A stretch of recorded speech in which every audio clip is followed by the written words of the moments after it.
नमस्कार प्रेक्षकांनो, ठरलं तर मग मालिकेचा जबरदस्त असा प्रोमो आला आहे आणि आजच्या प्रोमोमध्ये आपल्याला बघायला मिळत आहे की फायनली प्रियाचे 3:13 वाजले आहेत आणि सायलीने प्रियाला घराबाहेर हाकलून दिला आहे.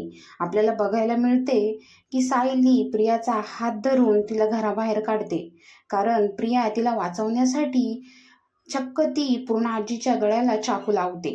त्यानंतर तिच्या सगळ्या हद्दी पार होतात आणि आता सुभेदार कुटुंब आणि किल्लेदार कुटुंब प्रियाशी कायमचं नातं तोडत आहे. सायली म्हणते की आत्तापर्यंत तू रविराज काकांची मुलगी आहेस म्हणून माझे हात बांधलेले होते, पण आता असं नाहीये. आता तुला आम्ही धडा शिकवणारच आणि आता तू माझ्या घराकडे वाईट नजर करून सुद्धा बघू शकत नाही. आणि आता आपल्याला बघायला मिळते की प्रियाला पोलीस घेऊन जाणार आहेत. आता पुढे प्रिया काय करणार आणि नेक्स्ट एपिसोडमध्ये काय होणार, असे लेटेस्ट एपिसोड बघण्यासाठी चॅनलला सबस्क्राईब करा. धन्यवाद.